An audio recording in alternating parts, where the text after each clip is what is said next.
que o Pascoal bota a pressão no Flamengo, eu acho que a pressão maior é no Vasco. No Vasco? Então, mas é porque quando você olha esse cenário, você imagina que, assim, nesse Vasco sendo montado, uma derrota para o Flamengo, por mais que também tenha pouco tempo de trabalho com o grupo, com as ideias do Tite, é um Flamengo superior. A pressão de perder o jogo, ela não é maior para o Flamengo? Eu acho que torcedor do Mengão, bom dia para você que está chegando aqui no canal. Bora começar o dia atualizado com as últimas informações do Flamengo. Final de semana de clássico, o Mengão joga contra o Vasco. O Flamengo vem de vitória contra o Sampaio Corrêa. E nesse final de semana tem esse clássico aí, vai em busca de mais uma vitória, mais 3 pontos no Campeonato Carioca. Separei aqui um trecho bem legal para vocês do ESPN FC, o pessoal falando desse clássico aí, projetando, né? Será que o Flamengo é muito favorito nesse jogo contra o Vasco? Créditos do vídeo ESPN Brasil, link aqui abaixo na descrição. Deixa o like para fortalecer o trabalho, mas agora bora pro vídeo, galera. Tá aí, ó, falando sobre a distância, né, Tetra? E pensando no confronto, acho que a pergunta ali um pouco no sentido de, assim, uma preparação específica para jogar contra o Flamengo. Acho que motivação é uma coisa, preparação específica é outra, né? A motivação vem naturalmente maior por ser um clássico. Um jogo como esse, assim, o treinador nem precisa ficar fazendo aquelas palestras motivacionais, não. Dá um incremento no vestiário, né, na hora de entrar em campo, mas o jogador já se prepara diferente durante a semana, já se concentra diferente, já vive o clássico, já treina com um foco que é essa preparação que ele falou. Claro que os treinamentos, o desenho tático do time vai ser muito em cima do que o Flamengo vai oferecer, porque é muito... de conhecimento, né? O time do Flamengo que vai entrar em campo, a gente aqui está falando, né? Se ele coloca Bruno Henrique e Gabigol, é Pedro e Cebolinha. Mas Arrascaeta e De La Cruz vão jogar, Gerson vai jogar. Então já tem esse desenho, como se encaixar, como se posicionar. Vai marcar com linha alta? Não, vai ser intermediária. Esses são os detalhes de preparação que ele diz. Sabe que a pressão está maior em cima do Vasco pelos resultados. Vem de uma vitória justíssima do Nova Iguaçu.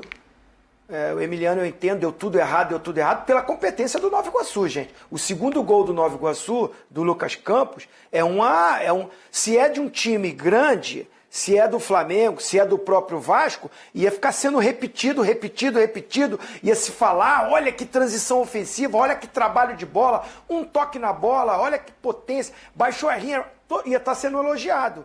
Então, assim, o Emiliano tem que também reconhecer que do outro lado teve um time muito bem estruturado, organizado, né, e que fez por merecer a vitória. O Vasco não joga bem porque eles têm uma escolha de poupar alguns jogadores. O Verratti foi até uma indisposição, então ele saiu, não começou jogando, depois ele entra o Payet, entra o João Vitor, né? Entra uma galera que vem do banco ali para tentar, Piton, isso, obrigado, dona. Mas o Nova Iguaçu faz o seu gol, um erro de saída de bola do Vasco da Gama, que a gente viu aí, né? Tá muito em cima do Maicon, do zagueiro, que é ele que na última tentativa erra aí, ó, na dividida, mas acho que é o sufoco e a marcação linha alta do Nova Iguaçu que proporciona isso, mas acho que o erro maior está logo no início da jogada, na saída ali, que perde a bola central. O Serginho. Então é uma coisa que é trabalho deles, é o trabalho deles, do Ramon Dias e do Emiliano. Essa saída de bola, saber que contra um Flamengo não pode nem pensar em dar uma chance como essa. Então, assim, houve erros, eu concordo com ele, mas muitos acertos do adversário, do Nova Iguaçu, comandado pelo Carlos Vitor, o treinador, e o Vasco da Gama, a gente não está falando desse jogo, a gente está falando de vários jogos. Sim. O Vasco está precisando se reforçar, porque senão vai ser um ano assim, oscilando, tendo dificuldades com times que de repente não têm o poder de investimento do Vasco, mas são estruturados e organizados e que joga por uma bola e às vezes dá certo isso. Ô, Dona, eu deixo só quatro titulares.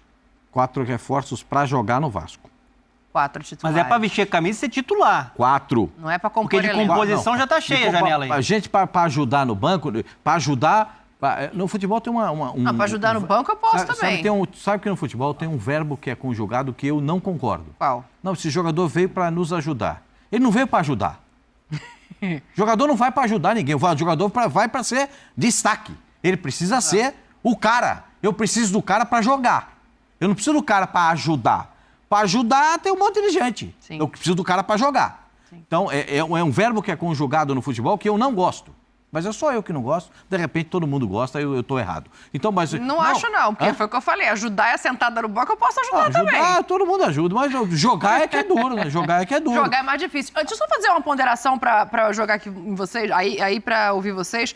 Aí quero te ouvir sobre o jogo também, dona. Mas o Zinho fala uma coisa que eu fico pensando assim, a pressão é maior para o Vasco, né, Zinho, nesse jogo? Foi isso que você colocou, não foi?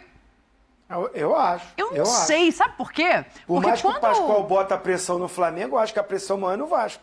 No Vasco? Então, mas é acho que é porque pro quando Flamengo. você olha esse cenário, você imagina que, assim, nesse Vasco sendo montado, uma derrota para o Flamengo, por mais que também tenha pouco tempo de trabalho com o grupo, com as ideias do Tite, é um Flamengo superior. A pressão de perder o jogo, ela não é maior para o Flamengo? Eu acho que sim, pelo favoritismo, né? Pelo potencial de investimento, pelo elenco. A gente estava vendo na tarde ali a pergunta da distância. Em um jogo, né, o Zinho sabe muito bem disso, que já jogou diversos clássicos. Você pode equilibrar. Pode escolher o que você quiser. Vários clássicos no Brasil inteiro. Né? Em um jogo você pode equilibrar. O Vasco pode ganhar do Flamengo. É possível, não é o favorito, pelo contrário. Mas analisando o que se projeta a temporada de Flamengo e Vasco, a distância é gigantesca.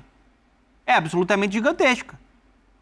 Ontem a atuação do Vasco, tudo bem, um gramado ruim, arbitragem péssima, mais um árbitro do Campeonato Carioca é afastado, né? Em mais um jogo do Vasco. O Rossi apanhou. Não que foi um expulsou, espetáculo, hein? ele não expulsou 2 jogadores do Nova Iguaçu. Um foi o Caio Tenório, que é cria do Vasco, numa entrada que vem por cima no Rossi, e depois o próprio Rossi também. A jogada na bandeirinha de escanteio. Numa tesoura. Então, assim, arbitragem muito frágil, mais um árbitro que acaba sendo... É a falta do VAR. Não tem VAR? Não tem VAR. Não tem VAR? Domingo tem VAR. Porque só tem no clássico. Aí você não tem isonomia nenhuma no campeonato. Não, você é justo para um, não você não é justo para outro. Não tem igualdade de condições. Mas enfim. Porque no jogo, o Vasco botou o time em reserva. Vamos falar logo a real. O nível de criatividade do time do Vasco sem o Payet... Não, mas depende dele. O nível depende do treinador, da escolha do treinador. Sim, e depende dentro de campo do Payet. Claro. A criação passa por ele. Sim, não tendo o Payet, zero. Não foi o time todo reserva, não. hein? Era tava misto, Não né? foi o time todo reserva, não. Tava misto. Mas Se você não pegar é... aqui, ó, Léo Jardim é titular. Zé Gabriel é Zé Gabriel, titular Zé hoje. Gabriel é Praxedes, meio titular. Praxedes joga bastante. Meio titular, meio. Mais ou menos, né, Dani? Calma. Então, os dois são meio. Não tem, só tem o Peraí. goleiro de bom. Mas aí... O Marvado é o mas aí, goleiro. se pegar Payet aqui, entra todo entrou jogo. Veguete, entrou Payet, Paulo entrou Henrique Lucas titular. Piton, entrou todo mundo, gente. Sim, é porque ele tirou pra Reserva poupar. jogou o Palmeiras. O Palmeiras jogou com o time todo O reserva. Paulo Henrique é titular, por exemplo. Agora, o lateral Vasco direito. não jogou todo reserva, não. Pra mim, o Vasco só entrou com o goleiro de Agora, titular. Pascoal, na minha Não, avaliação. tem mais uns 3 ali. Não, porque o Zé Gabriel é meio titular. É porque tá chegando Não, se o gente pra essa Praxedes posição. é meio titular, Meio o Zé titular. Gabriel é É meio meio titular, titular. então tem um titular. O pai. Não, o Payet tava no banco. O Praxedes, ainda mais depois de ontem, não deveria ser mais titular do Vasco, não. Quem viu a atuação rapaz? dele, não poderia ser titular do Vasco. A atuação zaga, dele toda, a zaga toda mexida. Aí por que eu falo pra vocês que a bola quebrada tem o seu valor? O bico pra frente, o time abafou, o bico pra frente tem o seu valor. Porque nem todo zagueiro tem a categoria para dominar uma bola e sair jogando. Nem todo zagueiro. Uma bolinha quebrada tem a sua serventia. Tá falando do Maicon? Tô falando do Maicon. Tá apertado, eu virei o corpo, dá um bico lá na arquibancada. Dá um bico para... Tira a responsabilidade. Você tá com uma baita responsabilidade. E outra coisa para encerrar aqui mesmo. Dos pequenos que eu vi jogar no Rio, o Nova Iguaçu é o mais arrumado taticamente. E o mais abusado. O Nova Iguaçu não tem vergonha de atacar. É o Nova verdade. Iguaçu não tem vergonha de abafar. O Nova Iguaçu não tem vergonha de dar pressão. Até o Fluminense perdeu o jogo pro Fluminense. Perdeu aquele jogo pro Fluminense, mas foi um jogo legal. Porque botou bola na trave. Vê se eu tô errado, sim. Sei que o Cezinha vai te falar. Vê se eu tô errado. O Cezinha já mandou mensagem na hora que você chamou o Nova Iguaçu No de jogo do pequeno, não Fluminense, mandou, botou não, bola Zinho? na trave, obrigou o goleiro a fazer defesa, criou possibilidade de gol, perdeu o jogo. Mas não se intimidou jogando contra o Fluminense. Ontem contra o Vasco, foi marcar lá em cima, foi buscar o jogo. Foi legal. Eu gosto de jogo de o time de menor investimento, mas ele tem que ser preparado, tem que ser treinado. Parabéns, eu esqueci o nome do treinador, repete aí o nome do treinador do Nova Iguaçu para eu fazer um elogio para ele. O Caio Vitor. Carlos Vitor. Carlos Vitor, parabéns, cara. Você é um cara abusado. Você é um cara abusado, você faz a coisa acontecer. Gostei muito, tô gostando muito do seu jeito de trabalhar. Peraí, fala, o homem tá impossível aqui hoje. Eu tenho que fazer intervalo daqui a pouco. Fala, Zinco, o Donal vai fechar o assunto aqui que eu tenho que fazer intervalo. Sobre o quê? Sobre o Vasco? Já esqueceu o que era pra falar? Vai, dona, mete bronca aí, dona, vai. Não, eu tava vendo... Eu já tinha desenvolvido meu raciocínio. Foi esse, elogiando o bom desempenho do Nova Iguaçu, que não deixou o Vasco jogar. O Vasco teve um time mesclado. Claro, mais jogadores que não são os titulares. Sim. Mas se você pensar que no intervalo já entrou uns 3, 4... e você tem mais 45 minutos, concordo com o Donan, a falta do Tenório era para expulsão, pé alto. A segunda eu já discordo. Acho que é um lance no máximo para cartão amarelo. Então, só sobre essa questão do Emiliano, né, e ele fala muito sobre isso aí, estadual, às vezes engana, hein? Sim. Ano passado enganou, o Vasco competiu, foi na semifinal, brigou para não cair, até a última rodada. O que eu tô vendo do Vasco até agora é o elenco piorou. O elenco do Vasco piorou do ano passado para esse. Mas o Fluminense foi campeão carioca e da Libertadores. Sim. Mas ali tinha mais qualidade, né? Às vezes não engana. Sim, mas, por exemplo, o Vasco no ano passado, eu acho que enganou na avaliação. Principalmente a direção que estava lá. Porque o Emiliano fala, chegamos à semifinal do Carioca, do jeito que tá, vai dar para competir no Brasileiro. Não deu. O Vasco perdeu o Gabriel Peck, que era o melhor ponta. O Orelhano, que seria um substituto, não quer ficar. O Paulinho Paula tá fora praticamente da temporada, se lesionou. Era o melhor volante do Vasco. Um jogador que faz muita falta, porque é o motorzinho do time. O cara que pressiona, acelera, né, faz bem essa conexão de meio campo e ataque. Outro jogador que tá fora. O Marlon Gomes, que seria o substituto do Paulinho, foi negociado. Então, assim, as opções que hoje o Ramon Dias tem, o Emiliano, são opções que não são soluções para mim. Até agora, a janela do Vasco me decepciona. Eu acho que tem muito jogador que chegou para compor e o Vasco precisa de jogador para vestir a camisa e resolver o problema. Por enquanto, eu acho que o João Vitor é um bom reforço, é um cara para vestir a camisa e ser titular da zaga do Vasco, e o Adson acho que vai ser um jogador útil para o Vasco, mas precisa de mais. Eu estou nessa conta aqui com o Pascoal. Principalmente ofensivamente, o Vasco é completamente dependente do Payet, que é acima da média, joga muito, está querendo, perdeu peso, isso é incontestável. Só que ele é um jogador, gente, de 36 anos. Você analisando o calendário, você depender só do Payet é arriscado. Esse cara vai ter que ser preservado em alguns momentos. Precisa, na minha visão, Pascoal, de 2 pontas para jogar e mais um camisa 9 para concorrer com o Verratti. Eu vejo o Vasco hoje, comparando com o Botafogo... Você só precisa de 3? Não, pro ataque. Você tá inibido. Pro ataque. Não tá inibido, não, pode falar. Pro ataque. Demais, eu tenho que fazer intervalo. Olha aqui, ó. Tá aí, galera, Flamengo que joga no final de semana contra o Vasco, clássico, primeiro clássico, né, de 2024. O Vasco perdeu a última partida para o Nova Iguaçu, o Flamengo ganhou do Sampaio Corrêa e vai agora em busca de mais uma vitória nesse clássico no domingo. Tem tudo para ser um jogaço.